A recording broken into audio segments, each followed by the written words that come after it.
KineMasterல இருக்கிற zoom feature எப்படி உபயோகப்படுத்துறது அப்படின்னு பார்ப்போம். முதல்ல நான் ஒரு மீடியா கிளிப்பை இம்போர்ட் பண்ணிக்கிறேன். அடுத்தது நான் வால்யூமை 0 பண்ணி வச்சுக்கிறேன். எனக்கு இப்போ வால்யூம் வேணாம், ஏன்னா நான் பேன் அண்ட் ஜூம் தான் காமிக்க போகிறேன். இப்போ அடுத்தது நான் இந்த கிளிப்பை எனக்கு தேவையான இடத்துல நான் ட்ரிம் பண்ணிக்கிறேன். ஏற்கனவே நம்ம ட்ரிம் பார்த்துருக்கோம், அந்த வீடியோ பிளேலிஸ்ட்டில் இருக்குது.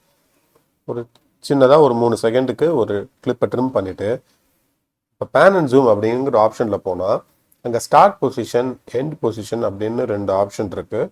அப்புறமா 2 லைன் போட்டு ஒரு பட்டன் இருக்குது.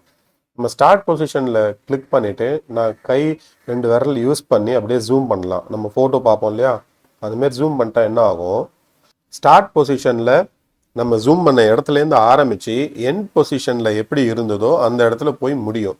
ஸோ ஜூம் இன்லேருந்து ஆரம்பித்து மெதுவாக கேமரா வெளியில் வர மாதிரி ஒரு எஃபெக்டோட இந்த ஜூம் ஒர்க் ஆகும். இப்போ அடுத்தது எண்ட் பொசிஷனில் போய் அங்கே நான் ஜூம் பண்ணுறேன்.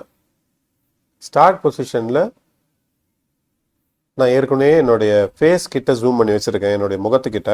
இப்போ நான் எண்டு ஜூமில் போய் என்னுடைய டிஷர்ட் இடத்துல ஜூம் பண்ணால் என்ன ஆகும், இப்போ நான் அப்ளை பண்ணால் ஸ்டார்ட் இடத்துல இருந்து ஸ்லோவாக கேமரா நான் வந்து என்னுடைய டிஷர்ட்டில் இருக்கிற லோகோ கிட்ட போகும். இந்த மாதிரி ஒர்க் ஆகும். இப்போ என்ன பண்ணுறேன், பேன் அண்ட் ஜூமில் போய் அந்த பட்டன் சொன்னேன் இல்லையா, 2 லைன் உள்ள பட்டன், அந்த பட்டனை கிளிக் பண்ணிட்டா என்ன ஆகும்னா நம்ம எங்கே ஜூம் வைக்கிறோமோ ஸ்டார்ட்டும் எண்டும் அதே மாதிரியே இருக்கும்.